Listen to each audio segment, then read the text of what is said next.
of Tennessee, and Paulina Luna of Florida. It's good to have you both. Thank you for joining me after a long day. Thank you. Thank you, Chris. Representative Luna, what did you like? What do you need more of after today? You know, the one thing that was incredibly frustrating is leading up to this hearing, which, by the way, I want to remind people, this was coordinated weeks in advance, and there's a lot of sweat equity that went into it by myself, Representative Burchett, Gates, and Moskowitz. But, you know, we were denied access to a SCIF so that we could receive some of that information. Those questions that Grush was being asked, we actually wanted to talk to him prior, and again, we were denied access to that.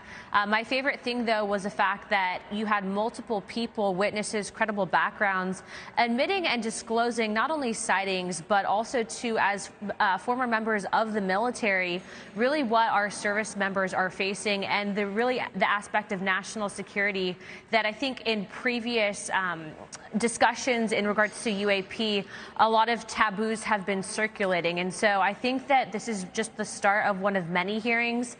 I know that Representative Burchett is going to be taking lead on conducting some of those field hearings. And honestly, the first step in the right direction is going to be getting that information in a SCIF and seeing what we can release to the American people. Congressman from Tennessee, am I really going to have to show up in your backyard? I reached out yesterday out of respect because I didn't like to hear that they were messing with your ability to chair this. Why are you getting friction, and what do you think happens next?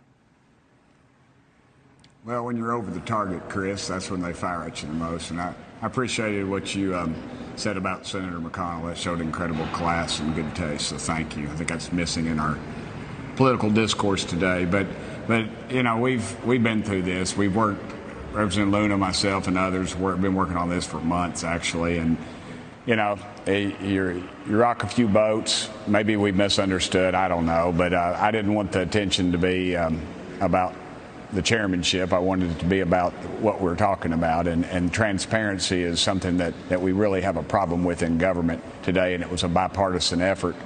And some of the questions were excellent. Representative Luna, of course, stole the show with most of her questions. I just kind of batted cleanup, and it was a great day for the American public. I think that the UFO community and the people that just question what's going on in government had plenty of answers today. You know, we asked questions about, do we think people lost their lives because of this knowledge? And the answer was in the affirmative. You know, we were denied access to a SCIF so we could get this information. Once again, another roadblock put up by both parties, by leadership, by the so-called intelligence community, as I like to say, the war pigs over at, or the war pimps, excuse me, over at the Pentagon. And, you know, it's just a continuation of that fact. And we'll vote to add them, I'm sure, more billions of dollars unchecked, and they will continue thumbing their nose at the American public.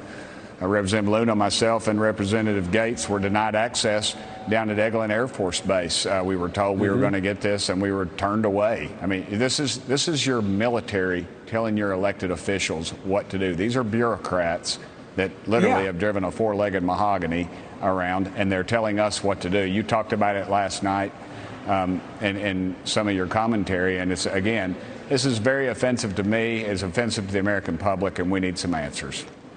So, look, the good news is it seemed to me that Congress did its homework or came with an agenda of actual oversight and understanding in this hearing that I don't always see. We'll just leave it at that. But, one, I don't like that I had a hard time getting Democrats to do this tonight. I don't understand. They were there today. I don't know. But I'll put that to the side also.